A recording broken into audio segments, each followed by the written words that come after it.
السلام علیکم۔ آج ہم قرآن مجید کی ایک بہت اہم سورت التحریم کا گہرائی سے جائزہ لے رہے ہیں۔ وعلیکم السلام۔ جی بالکل، اور ہمارے پاس آج اس کی ابتدائی 12 آیات ہیں جن پر ہم بات کریں گے۔ ٹھیک، تو ہمارا مقصد یہ ہے کہ ان آیات میں جو خاص پیغامات ہیں، جو موضوعات ہیں، ان کو سمجھا جائے۔ جی، خاص طور پر جیسے ممانعت کا ذکر ہے، وحی، خاندان، تقوی اور پھر ایمان و کفر کی کچھ مثالیں بھی ہیں۔ ہاں، اور پہلی آیت تو وہ براہ راست نبی کریم صلی اللہ علیہ وسلم کو مخاطب کرتی ہے۔ یہ بات بہت آپ کہہ لیں غور طلب ہے۔ یقیناً یہ صورت آپ دیکھیں ایک ذاتی معاملے سے شروع ہوتی ہے، لیکن پھر بات آگے بڑھ کر بڑے اصولوں تک جاتی ہے۔ صحیح، تو آئیے پہلی آیت سے شروع کرتے ہیں۔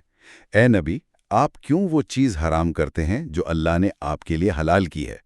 آپ اپنی بیویوں کی خوشنودی چاہتے ہیں، اور اللہ بخشنے والا، رحم کرنے والا ہے۔ مطلب خطاب براہ راست نبی صلی اللہ علیہ وسلم سے ہے۔ جی، اور نیت کا بھی ذکر ہے کہ ازواج کی خوشنودی مقصود تھی، لیکن یہیں سے وہ بنیادی اصول واضح ہوتا ہے کہ حلال و حرام کا اختیار وہ تو صرف اللہ کا ہے۔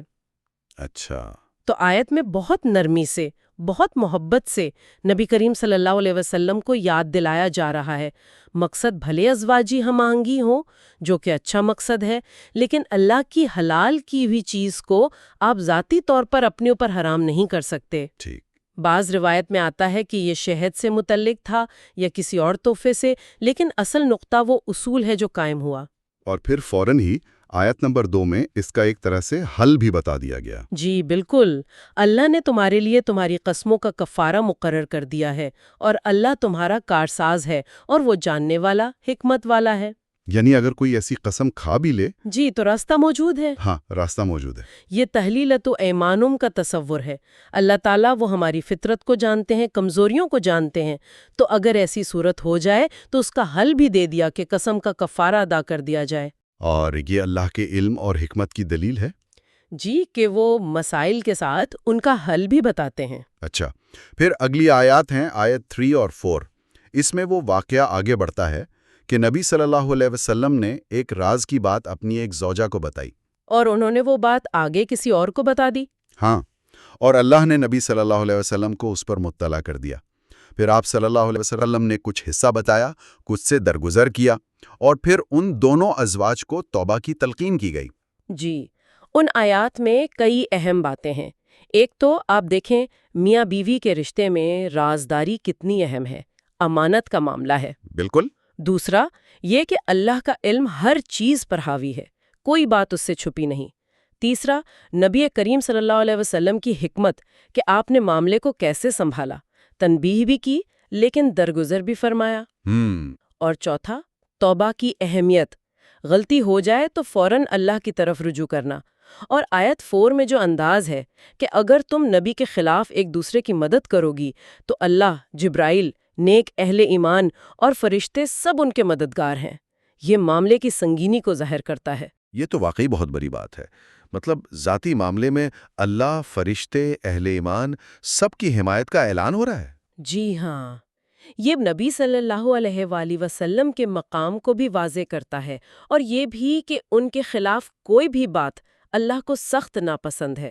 پھر آیت 5 آتی ہے جس میں ایک شرطیہ انداز ہے کہ اگر نبی تم سب کو طلاق دے دیں تو اللہ انہیں تم سے بہتر بیویاں دے سکتا ہے، اور پھر ان بیویوں کی صفات گنوائی دی ہیں۔ ہاں، مسلمان، مومن، فرمانبردار، توبہ کرنے والیاں، عبادت گزار، روزہ رکھنے والیاں، خواہ شادی شدہ ہوں یا کمواری۔ تو اس کا مطلب یہ تو نہیں تھا کہ طلاق کا کوئی فوری خطرہ تھا؟ نہیں، بظاہر ایسا نہیں لگتا، بلکہ یہ ایک معیار قائم کیا جا رہا تھا کہ نبی کی ازواج سے کس درجے کی دینداری، کیسی اطاعت مطلوب ہے۔ اچھا، یعنی ایک طرح سے یاد دہانی۔ بالکل، ان اوصاف کی یاد دہانی جو اللہ کو پسند ہے، اور یہ کہ اللہ کے لیے کمی پوری کرنا مشکل نہیں۔ تو یہ پہلا حصہ ہے سورت کا، ایک خاص واقعے سے اہم اصولوں تک۔ ٹھیک ہے، اب یہاں سے یوں لگتا ہے کہ گفتگو کا دائرہ سب ایمان والوں تک پھیل رہا ہے۔ آیت 6 میں خطاب ہے، اے ایمان والو۔ جی، اب ہدایات عمومی ہو رہی ہیں۔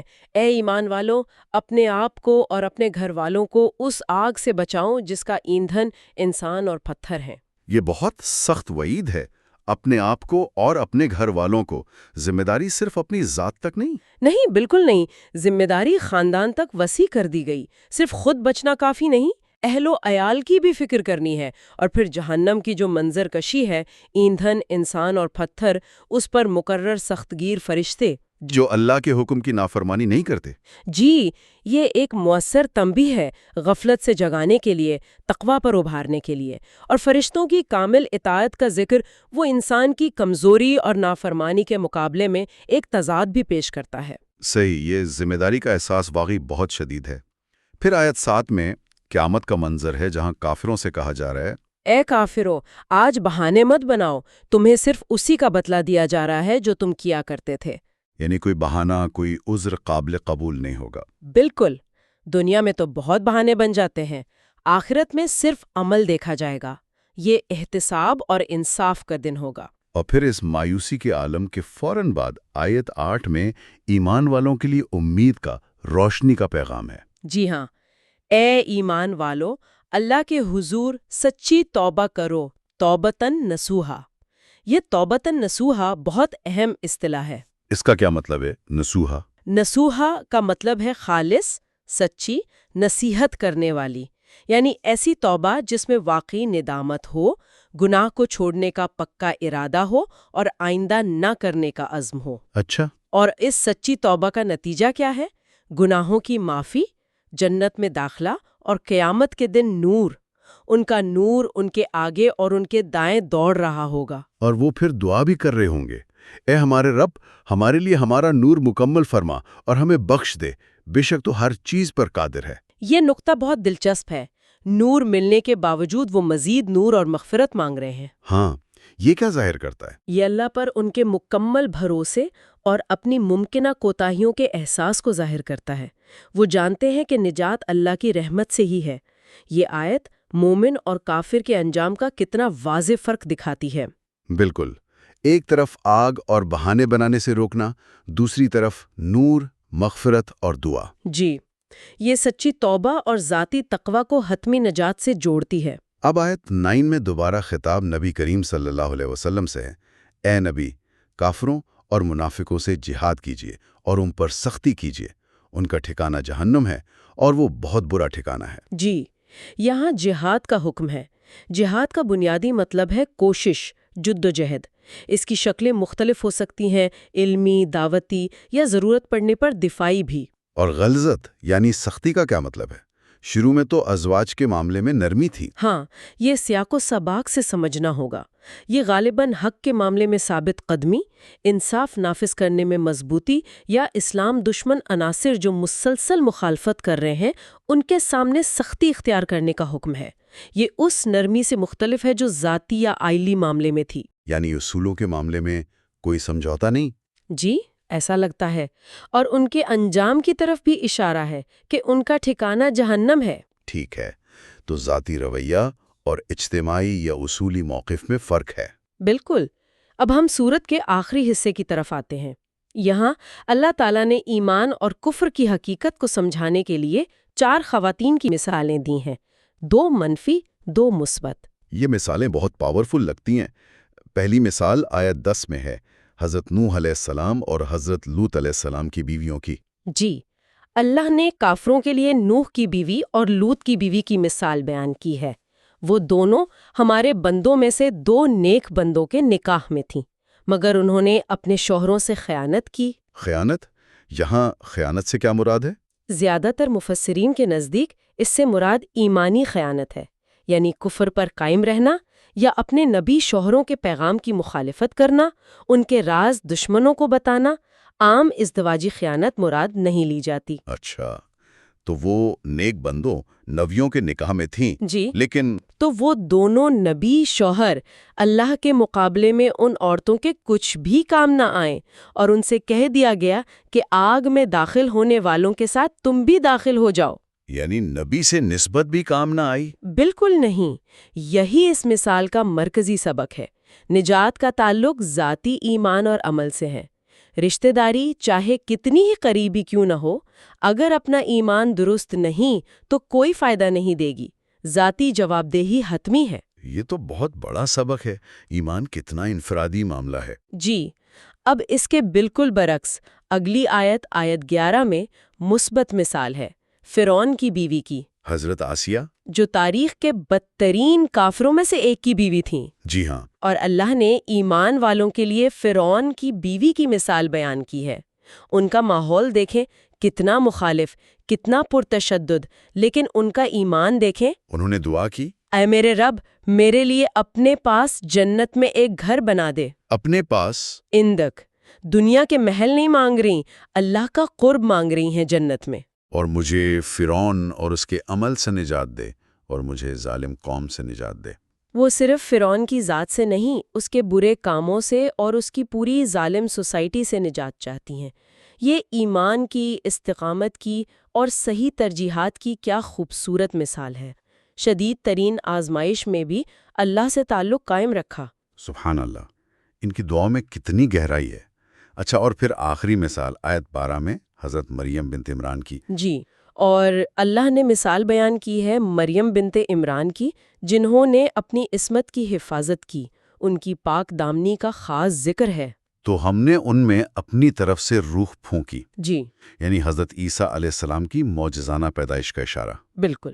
اور انہوں نے اپنے رب کے کلمات اور اس کی کتابوں کی تصدیق کی، اور وہ فرما برداروں میں سے تھیں۔ یہاں ان کی پاکیزگی، اللہ پر ان کا کامل ایمان، اللہ کے حکم کو تسلیم کرنا اور ان کی عمومی اطاعت گزاری، ان سب باتوں کو نمایاں کیا گیا ہے۔ تو یہ چاروں مثالیں، دو نبیوں کی بیویاں جو کافر رہیں، ایک کافر کی بیوی جو مومنہ کاملہ تھیں، اور حضرت مریم، ان سب کو ملا کر کیا پیغام بنتا ہے؟ پیغام بہت واضح اور ڈو ٹوک ہے۔ ایمان اور کفر کا تعلق انسان کے ذاتی فیصلے اور عمل سے ہے، ماحول یا رشتوں سے نہیں۔ کوئی نبی کی بیوی ہو کر جہنم میں جا سکتا ہے، اور کوئی بدترین کافر کے گھر میں رہ کر جنت میں اعلیٰ مقام پا سکتا ہے۔ اور حضرت مریم کی مثال پاکیزگی اور اللہ کی فرمانبرداری کا ایک اعلیٰ نمونہ ہے۔ جی، یہ مثالیں ہر زمانے کے لیے ہے۔ اصل چیز انسان کا اپنا کردار، اپنا ایمان، اپنا عمل ہے۔ تو اگر ہم اس ساری گفتگو کو سمیٹیں، سورۃ التحریم ہمیں بہت کچھ سکھا رہی ہے۔ ذاتی زندگی میں اللہ کی حدود کا پاس، رشتوں میں امانت، غلطی پر توبہ، اپنی اور گھر والوں کی نجات کی فکر، آخرت کی جواب دہی، سچی توبہ کی اہمیت اور طاقت، اور یہ کہ ایمان اور کفر بنیادی طور پر ذاتی انتخاب ہیں۔ تو اس سب کا ہماری زندگیوں کے لیے کیا مطلب نکلتا ہے؟ شاید یہ کہ ہم اپنے فیصلوں میں، چاہے وہ نجی ہوں یا عوامی، اللہ کی مرضی کو سامنے رکھیں۔ اپنی ذمہ داریوں کو پہچانیں، خاص طور پر خاندان کے حوالے سے، اور یہ کہ اللہ کی رحمت کا دروازہ، توبہ کا دروازہ ہمیشہ کھلا ہے۔ بالکل۔